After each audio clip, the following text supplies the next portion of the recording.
On va démarrer par Atalanta Real parce que c'était l'affiche du soir. L'Atalanta qui en Serie A en ce moment est très fort face au Real de Mbappé qui a marqué ce soir, Oui. Edgar, et le Real qui gagne. Donc c'est toi qui vas pouvoir démarrer. Déjà, donne-nous des nouvelles de Kylian Mbappé qui est sorti donc à Alors, la 35e, je crois, oui, c'est ça. Donc, il sort à blessé. la 35e parce il a ressenti une gêne à l'arrière de la cuisse gauche. C'est ce qu'on nous dit du côté du club.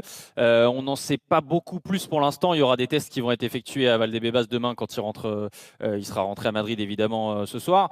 À noter que quand il avait été blessé déjà quelques semaines, ou finalement c'était quelques jours fin septembre, c'était déjà dans cette zone. Donc, on ne sait pas si c'est Ah, exactement la même blessure, mais en tout cas, c'était déjà à peu près dans cette zone, c'est-à-dire à l'arrière de la cuisse gauche. Donc on va suivre ça de près, on aura plus de nouvelles évidemment demain. Et c'est frustrant parce que c'est vrai qu'il avait fait un super début de match, Kylian Mbappé. Il marque évidemment à la 10e et au-delà de ça, il fait 3 tirs cadrés, il est très vif, il est mieux sur ses appuis. On a senti des bribes du Kylian Mbappé qu'on avait envie de voir et c'était vraiment très encourageant ce qu'on a vu ce soir côté Kylian et beaucoup plus encourageant que d'autres matchs où oui, il a mis un but, mais finalement dans le jeu, c'était pas forcément mieux. Là, on a vraiment vu sur une courte période de temps un Kylian Mbappé vraiment enthousiasmant. bon, retour de Vinicius également. Franchement, c'est une victoire sans doute qui comptera pour le Real, hein, parce que gagner à Bergame avec ce Ouais. scénario-là, bon, C'est ça. On a retrouvé un petit peu le Real qui finalement arrive toujours à l'emporter, même quand ils sont dans des situations compliquées en Ligue des Champions. On a vu pendant 10 minutes en deuxième période, quand ils mettent ces deux buts quasiment coup pour coup, Vinicius et Bellingham, 56e, 59e, le Real très puissant en Ligue des Champions, pareil, qui arrive à prendre le dessus dans ce genre de match, avec un Vinicius qui est pourtant, franchement, il joue sur une jambe, il est à 50% ce soir, et il arrive quand même à marquer. Après, pour analyser ce match, il faut quand même retenir que l'Atalanta peut égaliser, doit quasiment égaliser à la Égalisé dernière à la fin minute. avec Et l'énorme ça, occasion de Retegui. voilà. Et on n'en fait plus la même analyse si le Real mène 3-1 et qu'ils se prennent 3 buts, qu'ils se prennent 2 buts et que finalement ils n'arrivent pas à maîtriser ce match. Maintenant, oui, ça va leur faire énormément de bien, notamment au classement, parce qu'ils étaient 24e avant ce ouais. match-là. Et là, ils remontent considérablement au classement, 18e. Johan, de ton côté, qu'est-ce que tu nous dis? Bah, moi, j'ai tout aimé du côté de l'Atalanta. Alors évidemment, il y a des limites affichées, mais face au Real, il ne manquerait plus que l'Atalanta soit en capacité de mettre le Real sur son propre but pendant 90 minutes et ne concède aucune occasion. C'est pas le cas, ils en sont pas là encore. Même si d'ailleurs, Gasperini disait à la fin du match, on s'est approché du niveau des grands clubs. On n'en est pas encore au niveau du Real, mais on se rapproche petit à petit. Et c'est ce qu'on a vu sur le terrain. On a vu... Moi, quand je dis que j'ai tout aimé, c'est que j'ai aimé l'approche du match. J'ai aimé le fait de te dire que bah, le Real, c'est quand même poli. Tu joues de la même façon. Alors évidemment que les joueurs sont Hmm. bien supérieurs en face. Mais toi, ton ADN, c'est ça. Et tu ne bouges pas d'un iota, même quand tu joues contre le Real. Alors certains diront, ouais, ben, faudrait peut-être s'adapter parce que quand tu laisses des boulevards derrière avec ton individuel par C'est la zone, question que j'allais te poser. mais moi, j'y crois pas une seconde parce que tout ce que tu as fait jusqu'à maintenant, tu l'as fait comme ça. Pourquoi tu changerais pour un match? Et finalement, on n'aurait pas du tout cette lecture-là si Retegui, à 2 mètres du but vide, avait mis le plat du pied sous la barre et pas au-dessus de la barre. Donc, Exactement. moi, j'ai vraiment aimé cet état d'esprit-là, cet ADN qu'on retrouve à chaque match, en championnat comme en Ligue des Champions.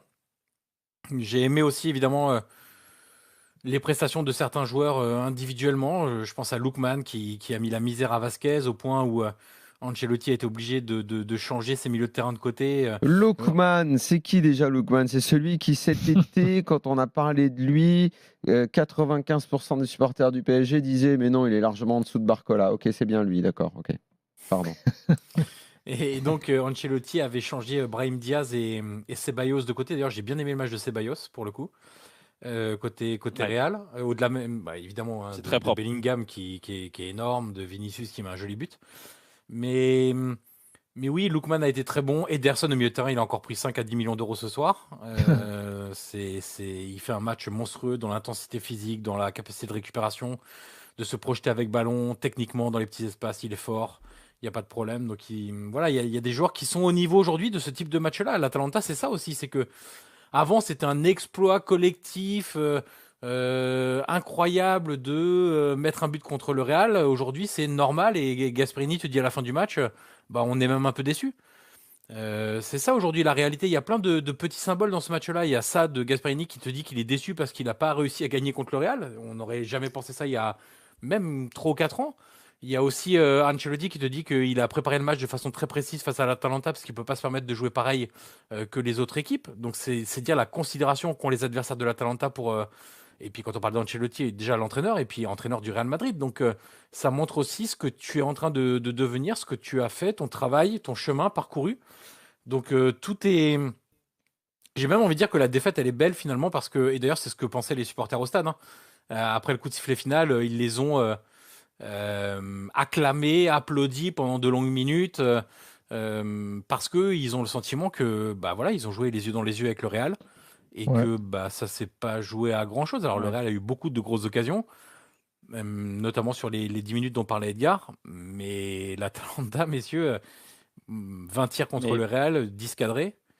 Bon, il faut les faire. Ça n'a rien à voir avec le match du mois d'août, par exemple. Ouais, exactement. La Super Coupe d'Europe, où là, c'était logique de voir le Real. Le Real, il y avait quand même un monde d'écart évident entre les deux.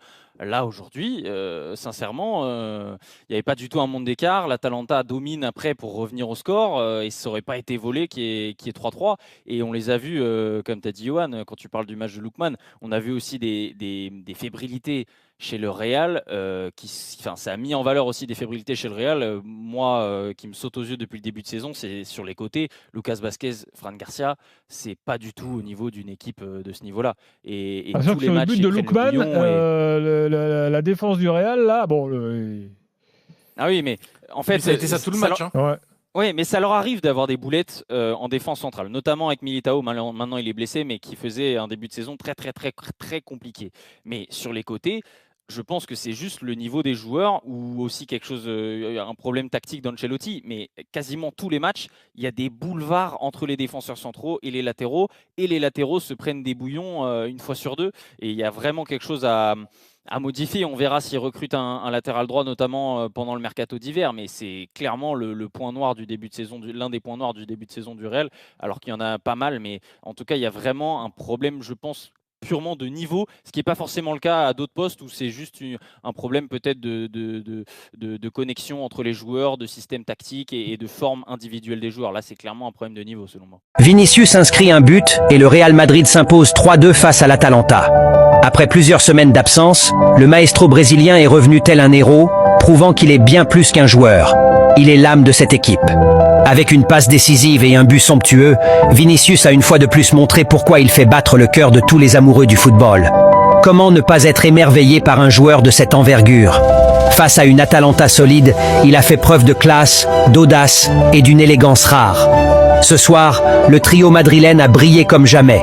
Kylian Mbappé, Jude Bellingham et Vinicius Junior ont uni leurs talents pour écrire une nouvelle page de cette histoire légendaire. Le Real Madrid n'a pas simplement gagné, il a offert un chef-d'œuvre. Vitesse, technique, magie. Chaque action résonnait comme une déclaration d'amour au football. Avec un Vinicius flamboyant, un Mbappé impitoyable et un Bellingham éblouissant, cette équipe semble destinée à conquérir l'Europe une fois de plus. Pensez-vous que cette équipe est prête à soulever une 16e Ligue des Champions ? Dites-le nous en commentaire et abonne-toi.